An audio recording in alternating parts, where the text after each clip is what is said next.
Welcoming all our viewers from here in the country and around the globe to International Affairs. It's being broadcasted from SATV's Gulshan studio. Of course, I am your host, Shamsul Alam Panto. There is so much to discuss about this global world as we start this brand new week. Today is, of course, Sunday, May the 3rd. Before I jump into the discussions, I want to introduce my panel. In the studio, I have John Dalton, who is our international consultant, appearing on Sundays on numerous occasions, analyzing worldwide events as well as they happen. Alongside, I have our geopolitical correspondent from Washington, District of Columbia, Norman Floyd Barnes. I want to say good morning to you, Norman. There are so many important updates that I can bring into the discussion. Of course, one of them would be budget cost airline Spirit Airlines in the U.S. is closing its operations due to insufficient financing. Of course, had asked the United States administration for a financial help. However, there was no any kind of notification regarding Spirit Airlines. Alongside, we have 14-point peace proposal plan from Tehran regarding the war with U.S. and Israel. I want to begin the discussion with Norman. A very good morning to you, sir. What are the updates that you shall provide that are important in your opinion? I want to start the discussion with you, sir. Good morning, everyone. Here in Washington, we have a variety of things happening, which is affecting the world. First, I'm going to start off with something good. The King Charles had a visit here in Washington. Had a visit in my state, Virginia. Met with Congress, and everything went very well. He was received very well. He enjoyed himself, and now he's on the way back home to his country. And hopefully his visit had some impact on our Congress and the president in regards to the following. The president of the United States is currently reviewing the plan by Iran regarding a peace deal out of this ceasefire. Preliminary comments is that he's reviewing it, but he doesn't feel very optimistic about the future of it. So there's plans being put together, a military plan for military escalation, while he and Congress trying to figure out exactly the War Powers Act. The War Powers, his restriction was Friday last week. He's required go to Congress and request either to ask them permission to continue with the war, stop it, or just ask for an extension, or to stop it, or to carry on.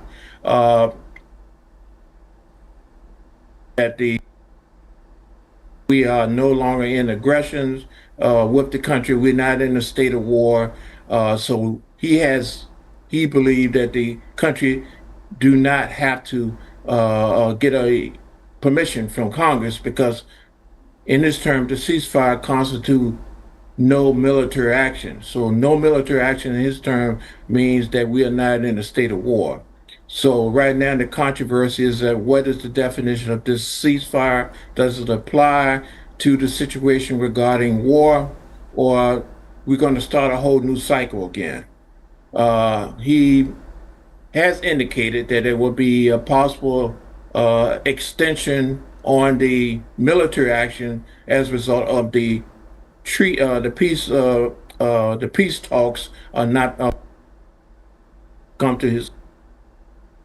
The Strait of Hormuz is still closed.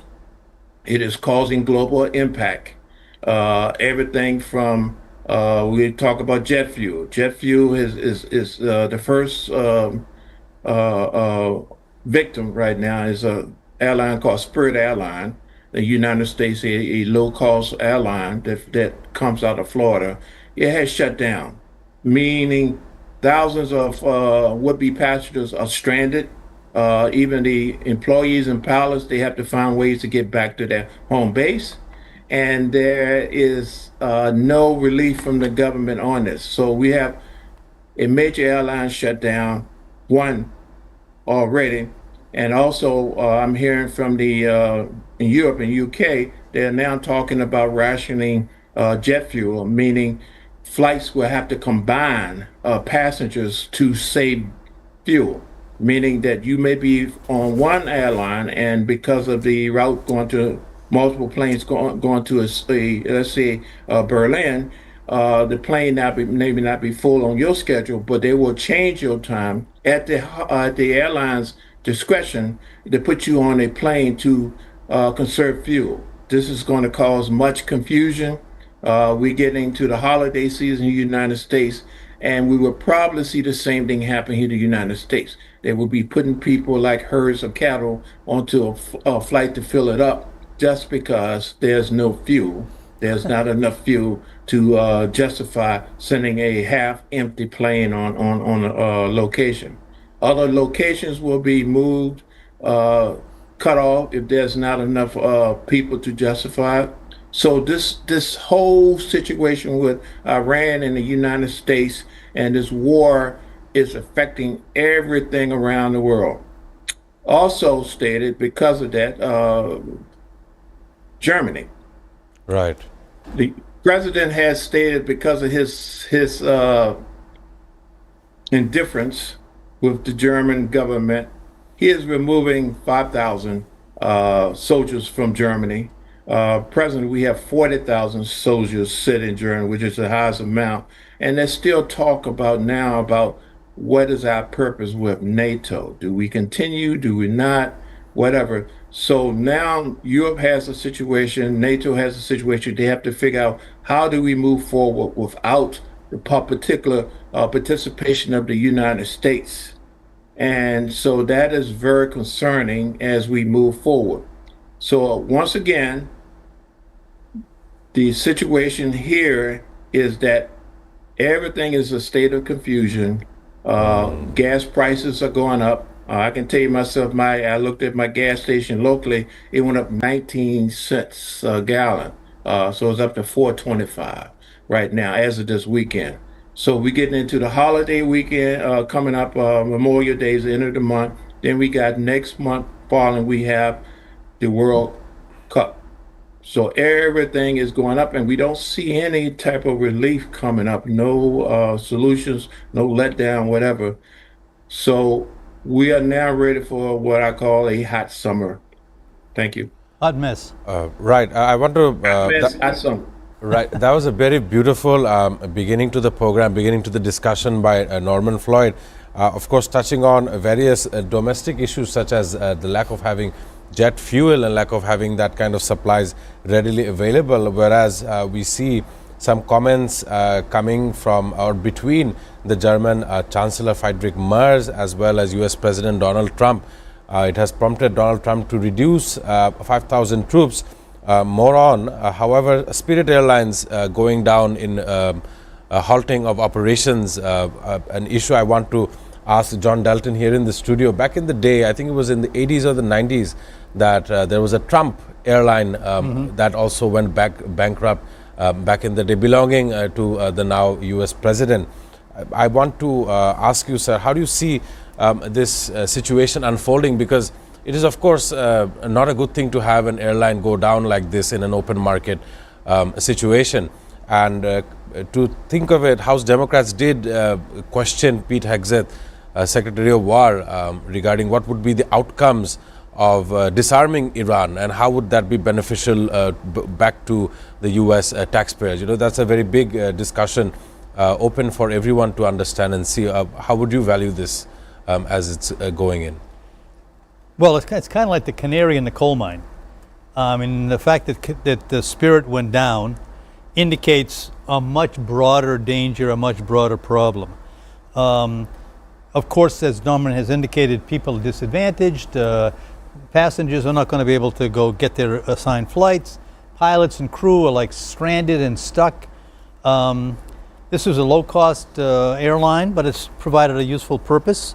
And all the airlines in the world, as Norman has indicated and as you talked about, are going to be lacking jet fuel and not going to be able to meet all of their customers' needs as they had in the past. This is a law of unintended consequences. I mean, Donald Trump's put his foot into something that he did not understand all of the consequences that were likely to emerge. And the consequences are now affecting the United States. And his attitude was, well, this is going to be a problem for Iran. But, and it has been, and it is. But the effect of it on the lack of fuel for ordinary people all around the world, the lack of urea for planting, right? This is planting season in many parts of the world. There's no fertilizer coming out. There's also no sulfur coming out. And so that he has put his foot in it and not being able to understand all of the global consequences of these actions that he undertook on behalf of Israel. The United States was under no imminent threat. Even Tulsi Gabbard, who's not really the brightest light in the world, told him in the National Security Council that there's no imminent threat of attack from Iran. And he ignored it and decided, I know what's best for the United States. I know everything. I'm going to go forward and attack Iran in the name of Israel. And the financial damage, in addition to spirit, of course, which is a consequential thing to do, I estimate that the overall cost of this war to the United States is $100 billion. Some guy with a number 2 pencil went to Congress and said it was $25 billion. He is under by far. And he's not calculating all of the damage which is done to the 16 military bases which are in the Middle East. And that they have been devastated. Yeah, they've been devastated by the IRGC, and I'm pretty sure that's going to amount to a lot of money lost. I'm figuring 75 billion this now, but they're also going to, I mean, they cannot be rebuilt. I mean, some of those things have been there for a long time. They serve a specific purpose. The cost of replacing them is enormous. So I just think that again, under the law of unintended consequences, Donald Trump fumbled into something. People like Chancellor Merz said Iran is winning this war, which and caused what is the Trump end to, game as well? There was no strategy getting in, there's no strategy getting out. And this blockade of a blockade, I mean, the strait was open before, now it's being blockaded, again, to try to squeeze Iran. But the fact of the matter is it's squeezing everybody else. The United States is getting squeezed. Bangladesh is getting squeezed. Europe is getting squeezed. This guy just simply stumbled. He and Hegseth, you know, the wild-eyed boy, have just taken us down this path of like absolute chaos. And the War Powers Act that Norman talked about, of course, has lapsed on Friday. This idea that you can like call a halt to it because of the ceasefire. Well, we're not killing anybody this week, so that we're not covered, is stupidity. I'm hoping when Congress comes back in tomorrow that somebody stands up and just simply tries to make sure that we stop the blockade, remove ourselves from this engagement, and let the peace process take effect. You can back it all the way off, take it so no ships are being stopped, free flow of traffic through the Strait of Hormuz. United States military is there. I'll say one other thing for anybody who is a historian here. The last time this size of a U.S. battle fleet was assembled in one place was at Pearl Harbor. We have 3 aircraft carriers and the whole battle force there. Right. This is a sitting duck for anybody who really wanted to try to bring mischief. It's a very strategic error, in my opinion, to aggregate so many resources in one location without any kind of possibility for protection. Of course, there is an old saying that says, never keeps all the eggs in one basket. And I believe it has some kind of imagery involved in what you just said. Of course, if you want to look at Iran's posturing at this point in time, over 60 days, Iran has submitted a 14-point response to U.S. proposal on ending the war through this Pakistani intermediary. Of course, right now, how much it will come to a fruitful option is matter of discussion. I want to ask Norman from Washington, District of Columbia. There have been a news that is coming out of the U.S. It states that U.S. State Department cites emergency circumstances to fast-track sales without the approval of Congress. I'm talking about sales of $8.6 billion in arms sales to the Middle East allies. it will definitely include the allied states of Qatar, Kuwait in similarity, and all those. It will be a transfer of the Advanced Precision Kill Weapon Systems (APKWS). I want to ask Norman, Congress being the decision maker to some point in national decision making, how would you value this $8.6 billion of weaponry coming into the Middle East? It only signals a far greater retaliation in the coming days. Amidst this global worldwide confusion, is the world in a state of war, or are we in a state of stalemate worldwide? As we look for regular commodities such as fuel, water, pesticides, fertilizers, and etc., how would you see this new package of ammunitions to the Middle East? Norman.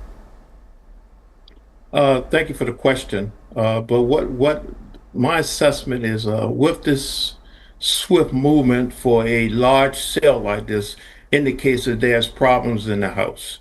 Basically, there's a need for money, and apparently right now the only thing that we can do well is war, create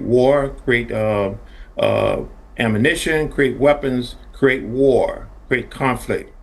That is the only thing that's bringing money in right now. We're spending more money than we actually bring in, and now is a situation where there's what we call a mini crisis in terms of getting funds to do what we need to do in terms of our military actions overseas. So there's a concern that we are not having enough funds to do what we need to do, and also that Congress coming up for the midterm will make a situation where they're going to stop this madness and cut off the purse strings of Congress to fund these military action, including supporting Israel. So what you're seeing is a desperate move to get things in before the door is shut.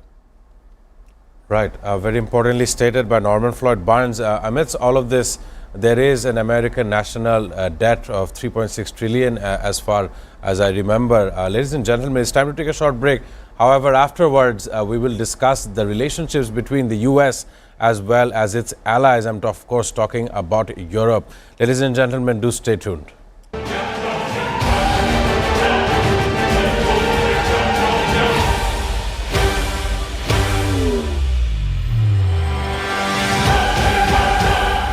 Welcome to International Affairs, and my name is Shamsul Alam Pantho. I don't see an easy resolution to this because every slight deviation from the plan, opening an open war conflict with them, testing nuclear missiles, Russia's announcement of these supposedly successful testing, special and exclusive footage that is being played on SATV screen,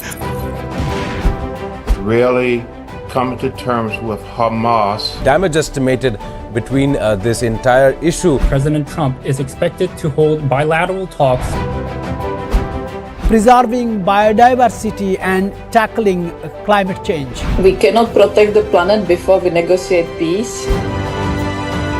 Where is it going? Is it understanding the needs of its people before the needs of this global world? For China to come to agreement, They will face better projects. With President Xi of China and President Lee of South Korea. Trump's White House that is in favor of these things. simply not enough action being taken to address the problem of fossil fuels. What their plan initially is towards the Caribbean, a place that has been met with two types of disasters. Bangladeshi students at the same level of opportunity internationally and domestically.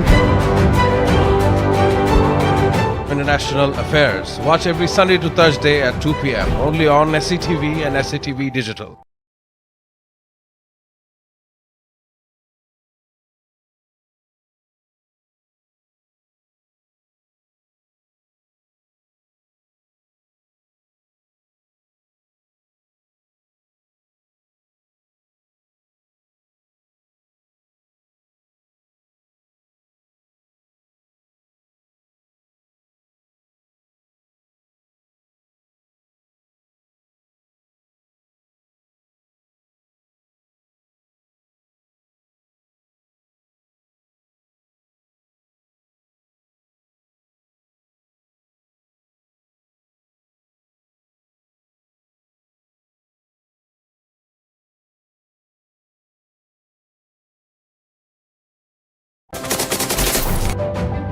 Hello and welcome to International Affairs, and my name is Shamsul.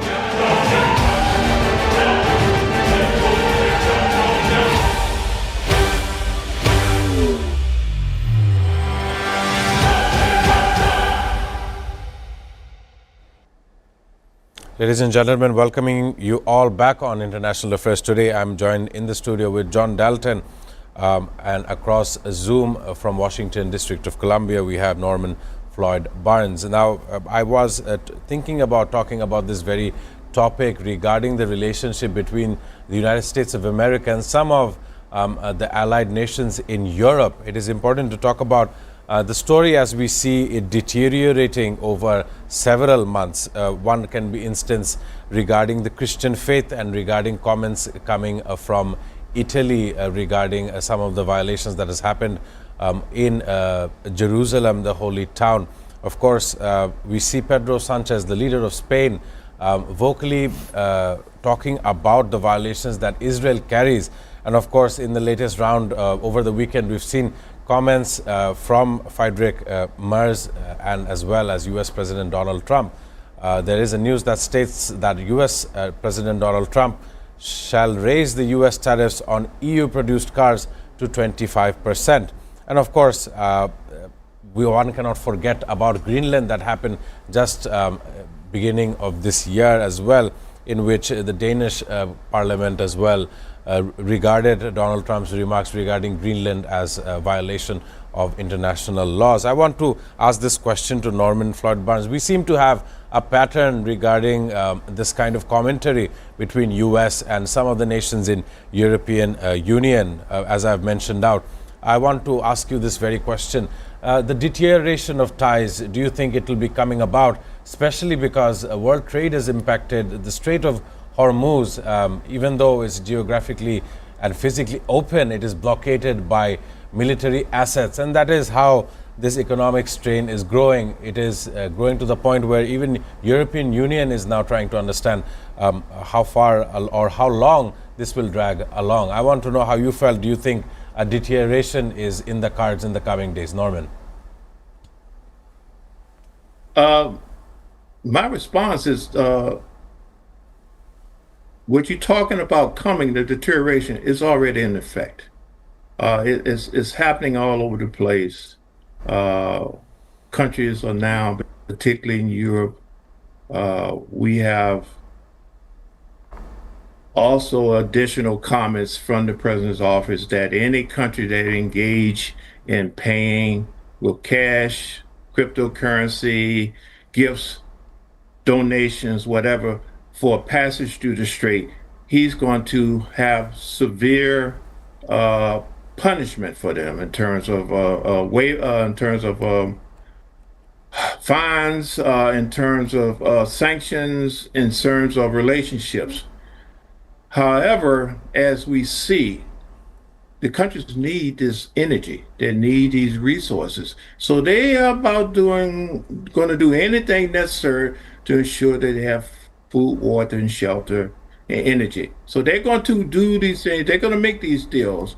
And so as a result of that, they're going to be fractured relationships with the United States, even though the United States has a mindset, you work with me or you don't work at all. You don't do anything at all, you're going to be punished. That is something, that bully tactic is something that's going to not resonate and carry on very well. So you're going to see people say, okay, forget it. I'm going to do what I do necessary, but you're not taking care of me. You want to sanction me. You want to put extra pressure on me. I'm not going to take it. So that is not going to last. You're going to see a lot more fractured relationships. You're going to see a lot more people say, hey, I'm fed up. I'm tired with it. I got to protect what's necessary for me because you don't live here. You don't have to go through what we deal with. You deal what you have to do, and I have to deal what I have to do. So we now in a situation of shifting change. Right. Very important analysis by Norman. Of course, shifting changes and trying to travelate between the economies, between the narratives that are being spiked.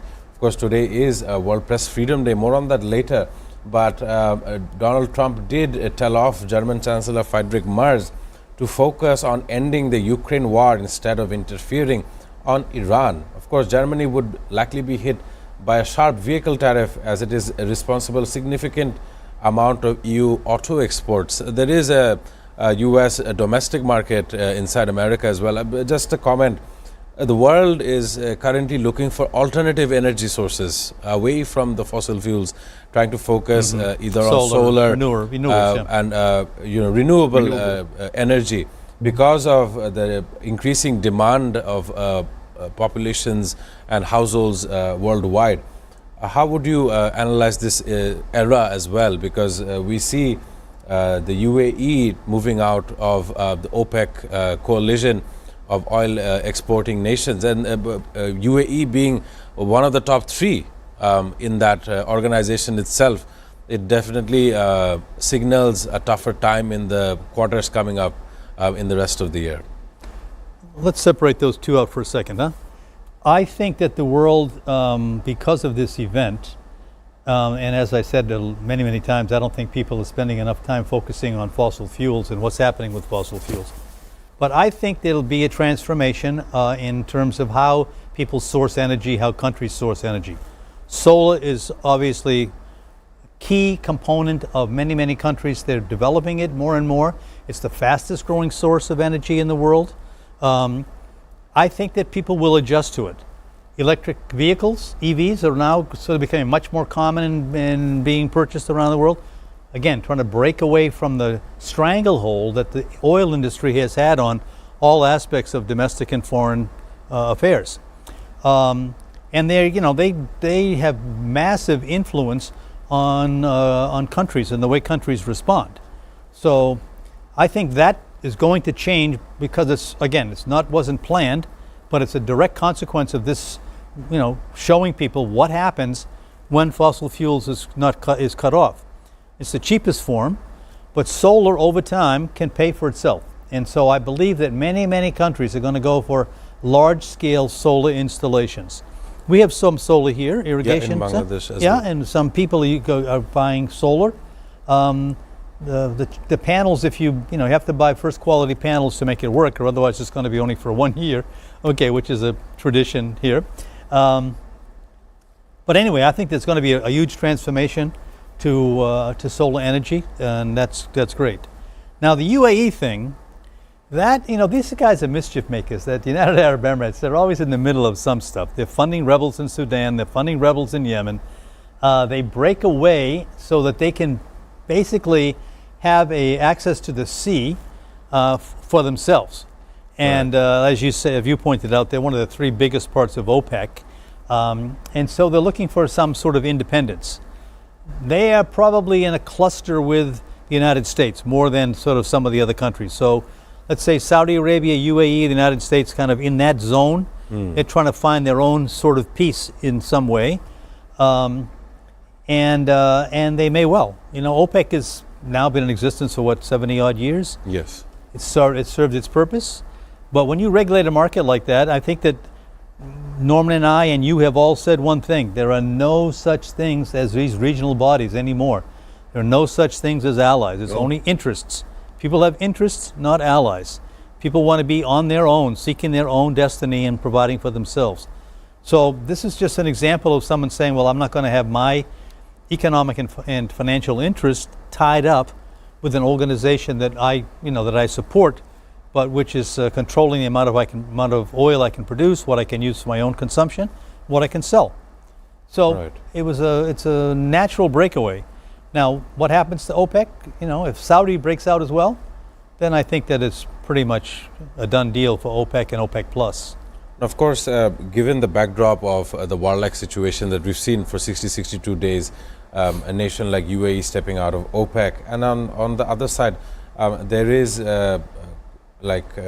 we need to focus once more against how Israel is trying to project its power on its surrounding territories. Of course, last time the UN GA80 happened, I was in the Assembly Hall. I've seen the walkout happening as soon as Benjamin Netanyahu took to the podium. We need to talk about southern Lebanon, as the news says that the strikes on last Saturday killed at least 10 people amounting to 41 people killed in the last 24 hours. And of course, since March the 2nd, with 2,600 people dead and almost 9,000 people injured. No one seems, or no nation seems to be talking about how this international border was violated by Israel to sudden extents. I want to ask Norman regarding this very issue regarding southern Lebanon. How would you see it, Benjamin Netanyahu's administration still continuing to violate the ceasefire regarding Lebanon? Southern Lebanon is being battered by airstrikes. Of course, if you talk about the Nawaf Salam-led government that is trying to make sure the nation does not go into complete collapse. On the other hand, Hezbollah, the militant outfit, is operating successfully in Lebanon, trying to thwart Israel's aggression towards this territory. I want to know how you felt, because if this does not stop, I am sure that the war between Iran and the US will have a part 2 in the making, as I believe. Would you agree with me, Norman, when I talk about southern Lebanon? Yes, sir, I will wholeheartedly agree. And I'm also going to add this too. There was a flotilla with food and stuff that was supposed to be going to Gaza, and the Israelis stopped it. So that gives you a good indicator of what they have planned for the region: genocide. They want to clear, make sure the situation is basically sterile. They have no chance of recovering, no chance of going back. So what you see is happening in Gaza is the roadmap, is the mission, is the plan for southern Lebanon and the region. They want to create a situation where the people they do not want there do not have a place to live, do not have the ability to recuperate, do not have ability to sustain themselves, so they have to go somewhere else or die. So it's a very sad and sick situation, and it appears that is the plan for the region. The ones that do not assimilate will be eliminated through means of moving them out the area, or they just do not able to survive because they do not have the resources necessary to maintain daily life, health, food, water, shelter. These things they are trying to deny that, so they do not stick around. They have to leave, and they want this land for themselves. So they have to move the people from this area. This goes on to southern Lebanon and other places. Other countries like Syria need to look out. It's coming that way. This situation with Iran, all these things are tied in for that region. There's some biblical issues that's been brought up about who owns the land, who should have the land, who deserves the land. So these issues are now being exacerbated and taken to the extreme. So yes, there's a plan, there's a mission, and unfortunately the United States is associated with Israel, and this thing is not going to slow down, stop, halt, or stabilize. It's going to increase. It's going to be more increasing, more devastation, more horror, more pain and suffering. Right, very beautifully explained regarding southern Lebanon. From Norman, I want to ask John Dalton in the studio. Southern Lebanon is now a consequence that we see similar to Gaza. However, due to this warlike situation, other neighborhooding nations in the Sahel is, of course, being affected as well. Somalia, Sudan, of course, Yemen, who has also joined this war as well. Any comments regarding southern Lebanon as well, in your opinion? Well, the southern Lebanon thing, I think that, Israel has no respect for international law. Collective responsibility, which is what they're exercising in southern Lebanon, is directly contrary to the Geneva Convention and the United Nations Charter. So they're simply attacking indiscriminately an entire geographic area on the assumption that maybe in that area there may be 1 or 2 Hezbollah fighters. But they're killing enormous number of people. They're devastating the homes and the areas around it. And they think that they have the right to create this permanent buffer, eliminate Gaza, eliminate southern Lebanon. And, but again, I think it's very, very important that we realize what mischief, what kind of role Israel is playing and how aggressively it's promoting anti-Semitism around the world. You saw the attack in London, Yeah, the stabbing event. Yeah, a little stabbing event. That was one little event, but still it was directed against Israel's actions are causing people to conflate Judaism with Israel, which is unfortunate because it's incorrect. But all around the world, and particularly now in the United States, Israel is becoming a pariah state, and the Jewish communities in the United States are suffering on account of it. And this will have untold consequences over the next 2 decades as this plays out. And as, for example, nobody with an Israeli passport can even enter France anymore, Spain anymore. Netanyahu is treated as a war criminal in Scandinavian countries. So this tension is creating around a religious phenomenon, which absolutely, is unfortunate. But anti-Semitism is on the rise because of the actions of Israeli non-Semites who are fostering war around the world. Right, very importantly stated also regarding an event from the United Kingdom of the stabbing event on Jewish individuals. It has prompted UK Prime Minister Keir Starmer to hold off on some of the pro-Palestinian protests that were scheduled in the United Kingdom. Please, if you One would, more thing, just you mentioned something, I want to just go back to it. I don't want to cut off Norman. I think we are starting to open the lens, the Iran war and the Israeli war, the lens is getting bigger. We're now coming into UAE, Saudi Arabia, Somalia, Somaliland, Sudan. This whole area of unrest is being fostered by the war in Iran.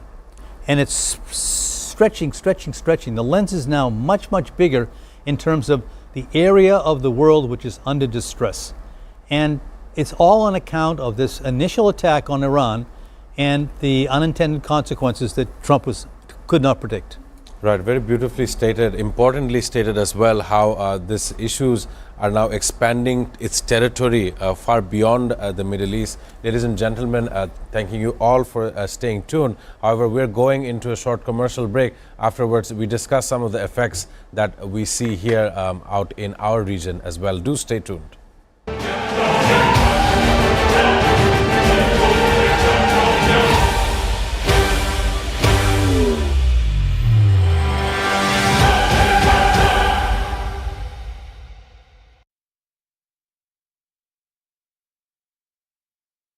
I don't see an easy resolution to this because every slight deviation from the plan, Opening an open war conflict with them. testing nuclear missiles, Russia's announcement of these supposedly successful testing, Special and exclusive footage that is being played on SATV screen. Really coming to terms with Hamas. Damage estimated between this entire issue. President Trump is expected to hold bilateral talks preserving biodiversity and tackling climate change. We cannot protect the planet before we negotiate peace. Where is it going? Is it understanding the needs of its people before the needs of this global world? For China to come to agreement, They will face better projects. with President Xi of China and President Lee of South Korea. Trump's White House that is in favor of these things. simply not enough action being taken to address the problem of fossil fuels. What their plan initially is towards the Caribbean, a place that has been met with two types of disasters. Bangladeshi students at the same level of opportunity internationally and domestically. International Affairs. Watch every Sunday to Thursday at 2 p.m. only on SATV and SATV Digital.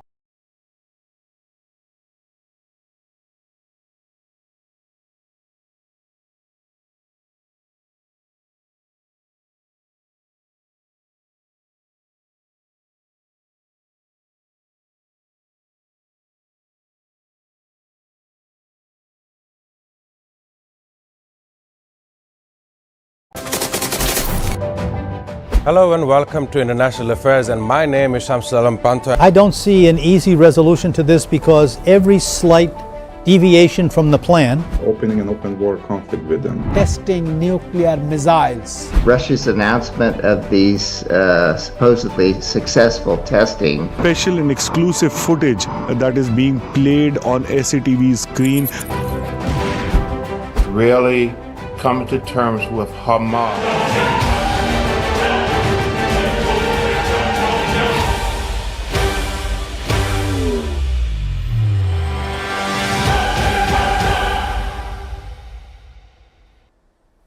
Welcoming all our viewers back to the last segment of International Affairs. I should thank Norman Floyd as he has been disconnected. Thanking Norman for joining us on the program. There is a news I want to follow up with all of our viewers. According to Tanker Trackers, a vessel went dark a couple of weeks ago. Of course, I'm talking about Iranian supertanker carrying crude oil. It was carrying oil worth about $220 million, has reportedly evaded the U.S. naval blockade and is now heading towards East Asia.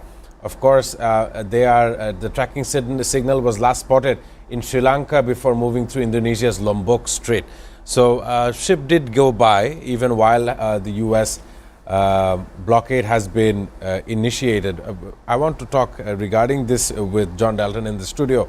Some of the effects, Strait of Hormuz in general, some of the nations do really heavily depend on this strait for their medical supplies. Of course, there are some states in northern Africa. Somalia is one of those nations that have been heavily affected by a food crisis along its entire territory, and some of these places require dependencies on Middle Eastern pharmacies, pharmaceutical companies, big pharma there that supply this nation Somalia. And of course, there is an Israeli tie to a nation called Somaliland, a breakaway from Somalia as far as I know. How would you see this creating alternative locations in which Israel may have some kind of leverage on?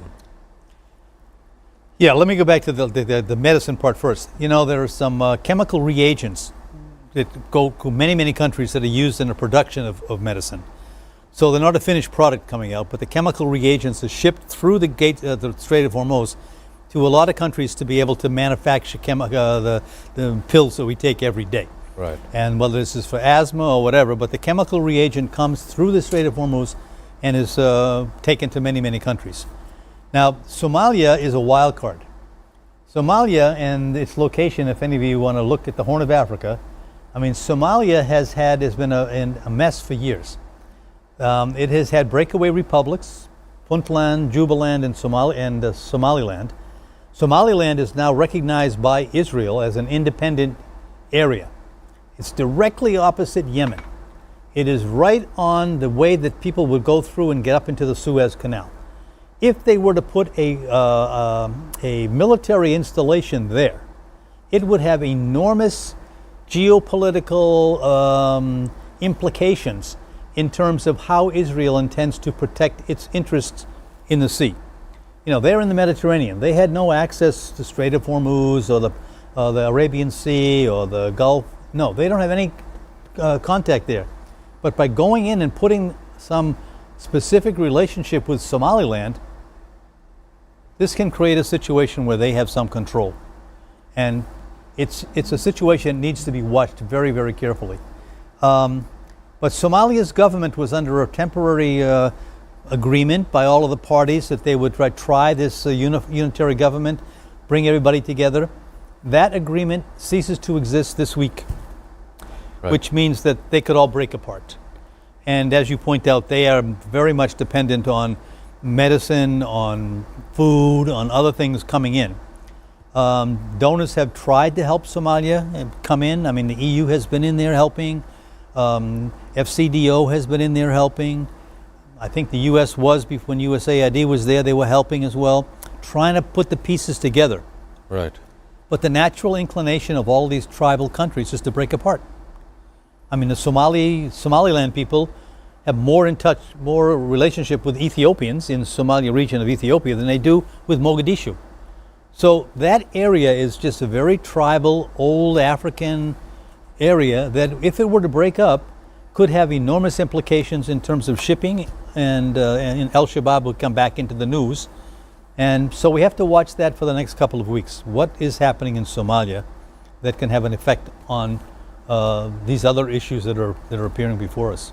Of course, a brilliant explanation regarding the issues. I must thank John Dalton, for your time, for your views, opinions, as well as observations regarding the worldwide affairs. I thank you for being here on stage with me. I must also thank Norman Floyd Barnes for joining us on this broadcast as well. Ladies and gentlemen, before I finish today, I want to mention today is May the 3rd, and it is known worldwide as World Press Freedom Day, observed nationally and internationally for the importance of independent media, defending journalists from attacks and honoring those who have lost their lives in the line of duty. Also to be noted, Bangladesh has dropped 3 points in this World Press Freedom Index as well.